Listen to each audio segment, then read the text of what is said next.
doesn't matter where you are. It doesn't matter what our borders are.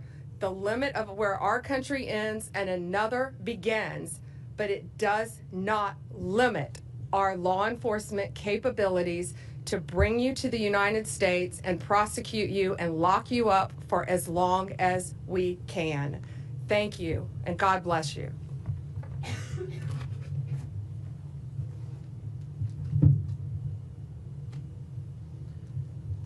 Thank you, General Bondi. I'm sure you ladies and gentlemen can see the commitment of the Attorney General to this endeavor.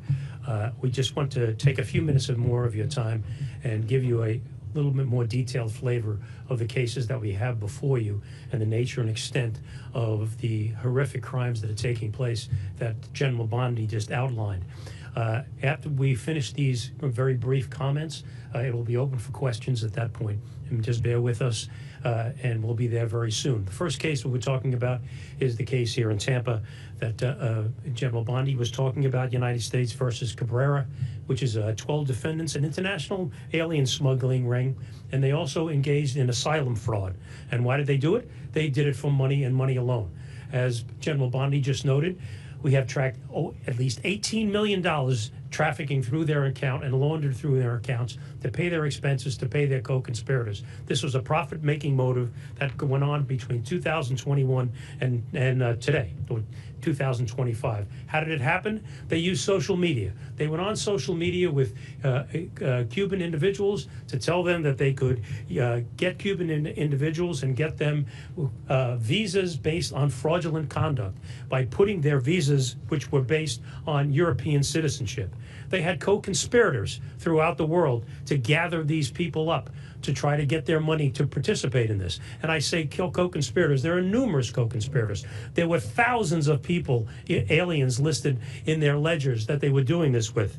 Their ledgers were sophisticated as any business that you will come across. Their ledgers had dates of travel, money owed, airlines used, smuggling routes. How did they do it?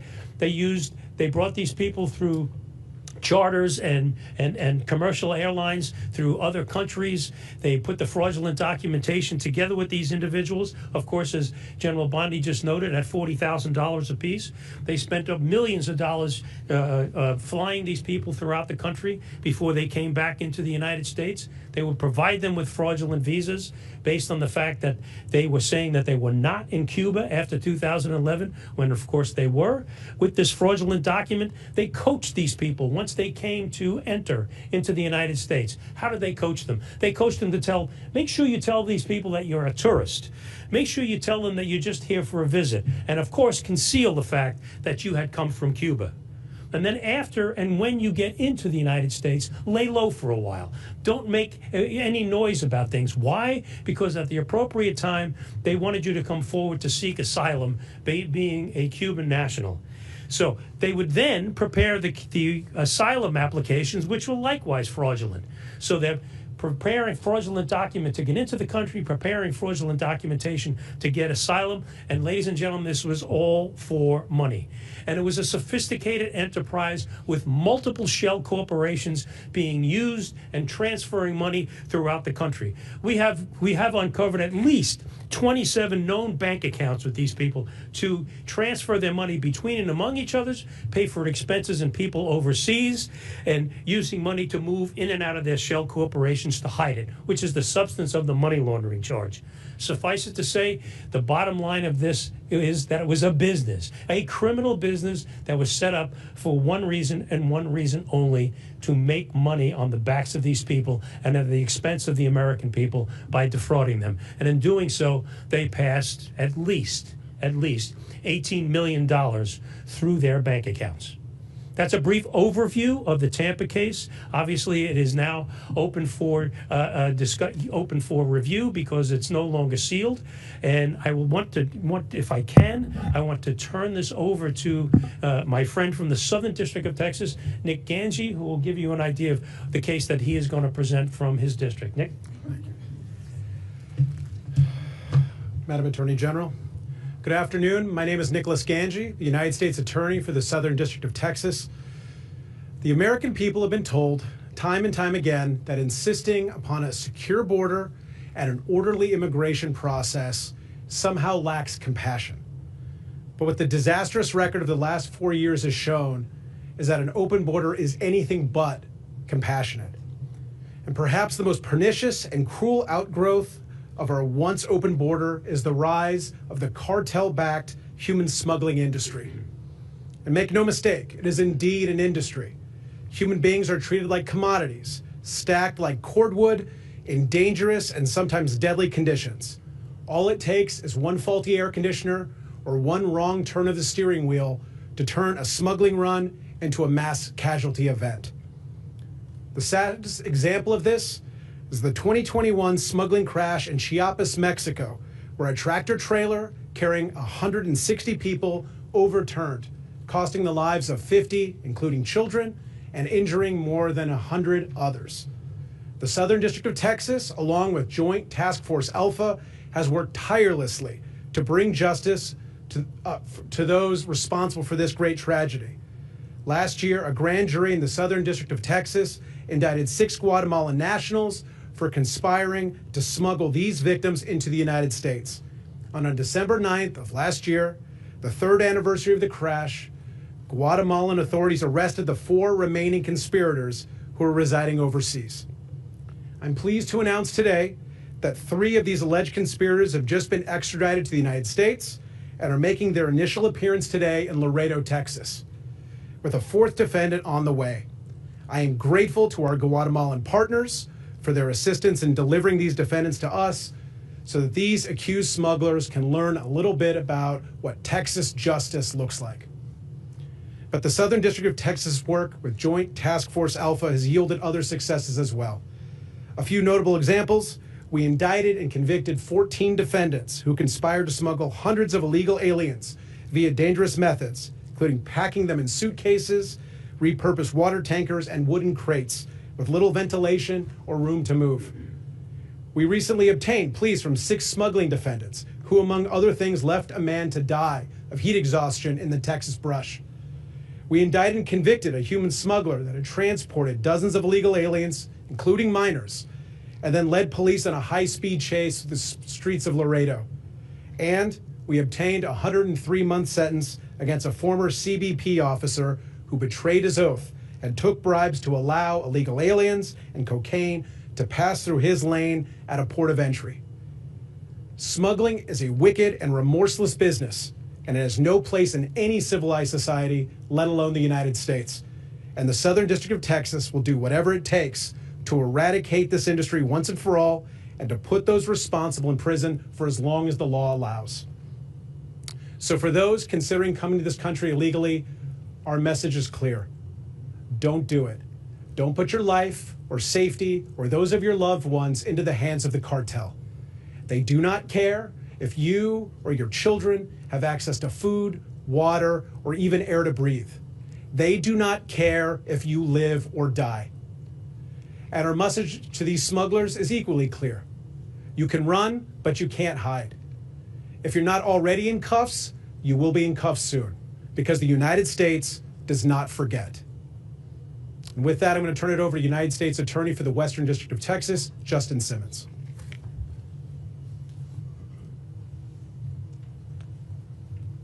Thank you all for being here today. My name is Justin Simmons. I'm the U.S. Attorney for the Western District of Texas. Thank you, General Bondi, for organizing this today.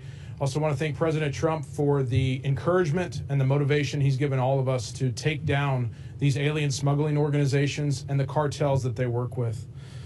You know, Juarez, Mexico is right across the border from El Paso, Texas. And for years, Juarez has been plagued by violence, kidnapping, and murder.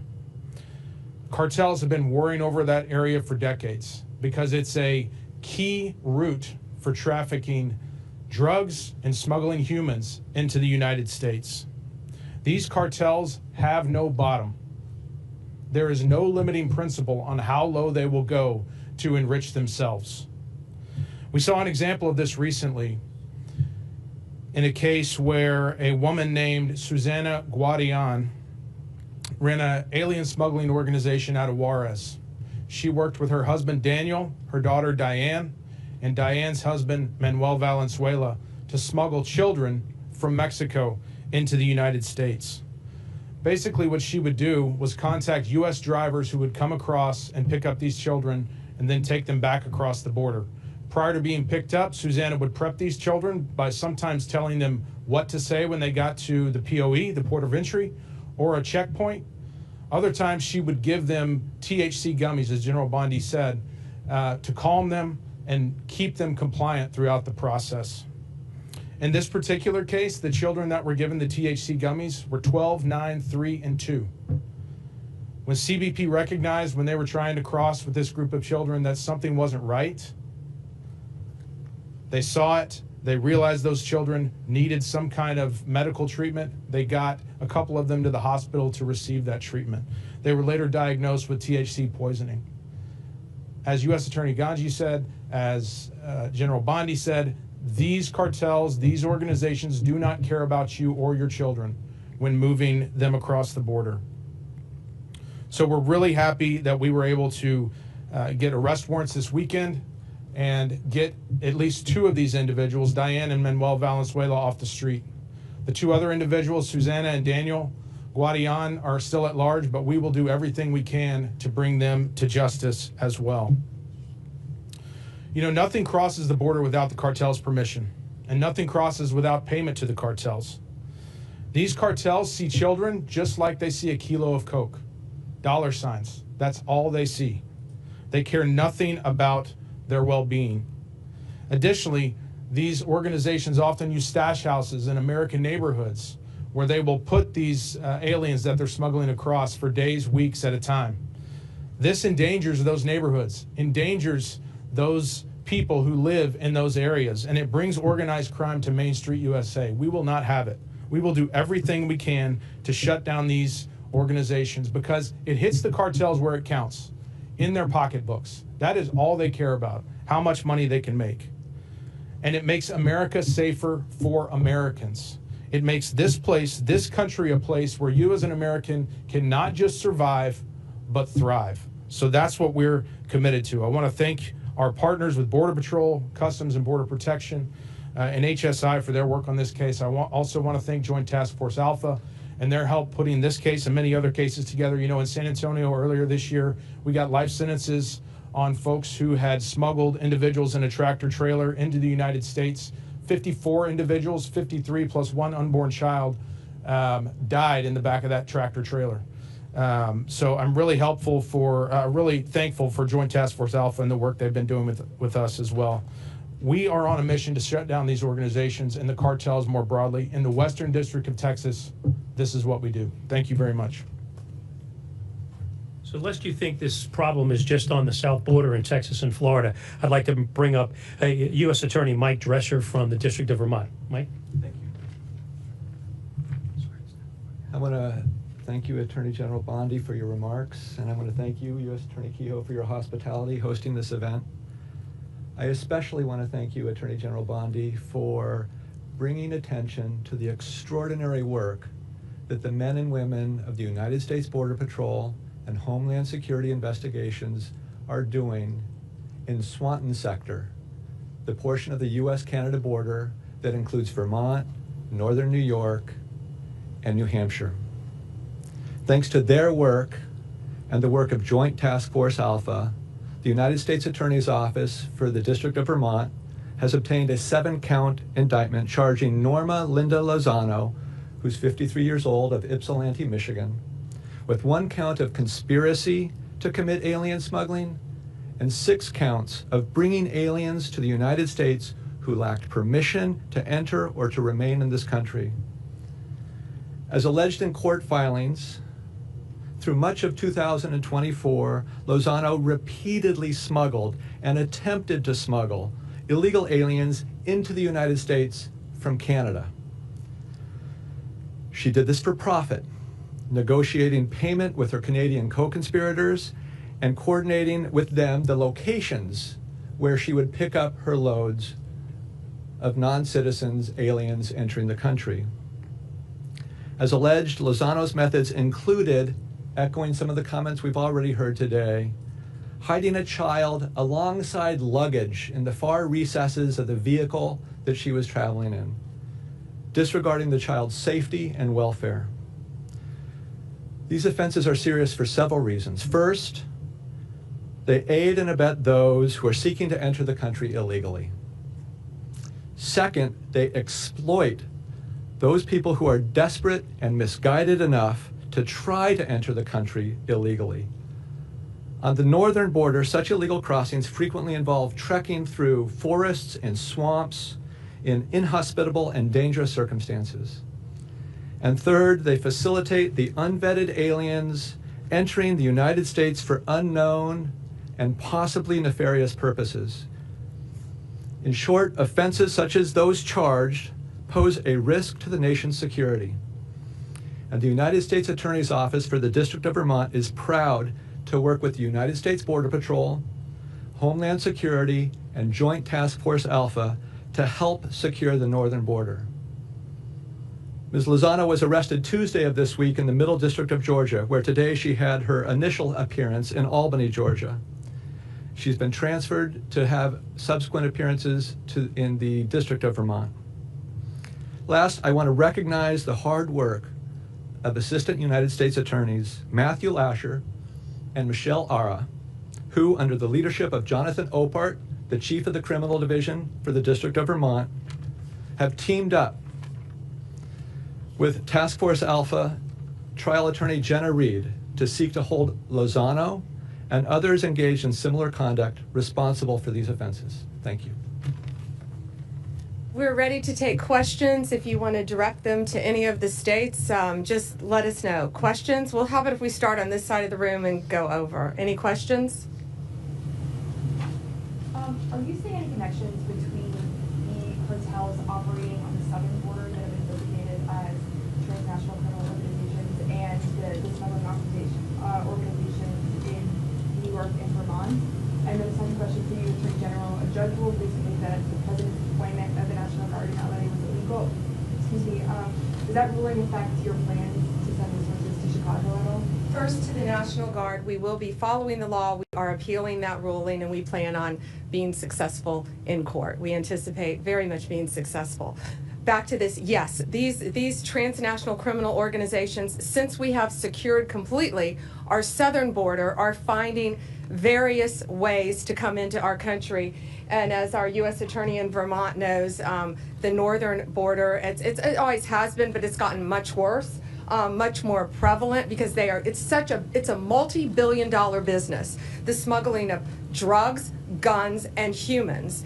And so they're not going to quit once we secured our southern border. But yes, we're stopping them at our northern border, and that's why we're also increasing Joint Task Force Alpha to include our maritime ports as well. Any other questions? First for you, or I'm not sure whether the Tampa part of it first, but when it comes to Tampa, do you have any ideas why they set up shop here in Tampa? And then the other question about Tampa would just be, how much of this is going on right now? This seems like a pretty deep thing that was happening here. Can you just start throwing darts at a map and find these kinds of groups? Can I start in on that first? Because I know you're a Tampa reporter, and that's why I think it was so important to have it here, because people are expecting this in Texas and big cities, and Tampa is a big city, but it is everywhere. It touches, I think, every city in our country. And traveling around this country, it's everywhere. It's everywhere you go, because our borders were wide open, and guns, drugs, gangs were coming in, terrorist organizations, into every city in our country. We arrested very recently, 20 minutes outside of our nation's capital, one of the top MS-13 members in the entire country. One of them was arrested also in Portland, Oregon. So it's very organized. They are spread throughout this country. And U.S. Attorney Kehoe, I'll let you take it from Tampa. With regard to Tampa, I mean, this has been going on for a significant period of time. Our investigation takes us back to at least 2021. And these people aren't some individuals or from far-off areas. They're from neighborhoods right here in Tampa, from addresses that you know, that you could pass in Publix or walk on the street. Why did they set up here? Because they were started up in 2021, operated undetected, and let's be perfectly honest, as General Bondi said, $18 million in an entity that was moving in a tremendous speed, but in a relatively short period of time. $7 million going through Zelle alone. So why did they come here? Because they lived here, they were here, they set up and did business here, and it was profitable. Were they availing themselves of different services, schools and parks? I mean, were they living otherwise ordinary lives? I, from all intents and purposes, I can't answer that question factually, and I don't want to mislead you, but I don't have any information to say that they weren't. I can't say that they were sending their children to local schools, but they were certainly living here and doing business here. Attorney General, if I can just ask you, now that you're seeing this from the inside, you obviously spent time in state government, with law enforcement. Now that you're seeing it from the federal level, how would you characterize what you've become aware of in terms of how much this is going on around the country? I mean, it seems like these cases are just a few of what you can highlight. And these were not coordinated arrests or extraditions. These are 4 that all happened in a week. And because the majority involved unaccompanied children in human smuggling, we wanted to highlight those and why we're expanding our task force. It's shocking, being in the state of Florida, being a state prosecutor, but now on a national level and an international level, seeing the amount of human smuggling that goes on in child exploitation and the amount of drugs that freely flowed into our country for 4 years has truly been horrific, and we are doing everything in our power to stop it. And we're also meeting with our partners around the world to work hand in hand with them as well. Can you characterize how many more cases are happening in Tampa and Hillsborough County, Florida? So just since January 20th, we have charged, in Tampa, you're specifically Tampa, but Joint Task Force Alpha has charged 55 defendants just recently. Since January, 55 have been charged. And these are all, no, from all over the country. Major cases, but I'll let U.S. Attorney Kehoe answer Tampa. It's everywhere. Yes, I mean, to take what the general says, this is everywhere. This is just not a part-time thing. Why? Because it's a profitable thing. You know, other cases under investigation here in Tampa. Yes. Numerous cases, yes. I can't get into the details of those, but this is not the last case of this fashion that we're going to do. Border Patrol and HSI are out there day after day, week after week, conducting investigations. So will there be more such cases being indicted along the way? Their answer is yes. I don't want to speak for my colleagues, but I assume that they would echo my response in that regard. Take one more. Go ahead. Good afternoon to you all. So for the cartels that are successful in smuggling children over, what are they doing with them once they're successful in that? The children? Yeah. They're either being trafficked. We've seen multiple cases of children being trafficked who have come across our borders, come into our country, and they're being put on planes by themselves. When I was at the border in September, I went to the border in September in Yuma, Arizona, and they had a term, and it was called a recycled child. And these Border Patrol agents were seeing a little boy coming across our border multiple times. They saw him coming in as part of a family unit, which is often how they use children to get horrible criminals into our country, posing as a family unit. But these kids are coming from all over the place, and we don't know, many of them, where their parents were. That's why we're struggling to find that out, to prosecute all of them. But it was a recycled child, and these very vigilant Border Patrol agents recognized a little boy coming across. This was last September. And they couldn't figure out how he was going back and forth so easily. Well, our borders were wide open. And if you dropped your IDs, I saw IDs that were just piled up from every country you can imagine. If you dropped your passport, if you dropped your ID, they had a military member from China, dropped his ID. You could walk right into this country and say you were from anywhere you wanted to. And that's what we have stopped. And that's what we're going to prosecute. So they're using these children, many of them, to exploit them to help other gangs, cartels throughout this country. Some of these cases, when we're arresting these cartel members, they have children with them who are not related to them in their homes. Thank you. Thank you all for being here, and thank you for taking such close attention and realization to what's happening throughout our country affecting children. Have a great day.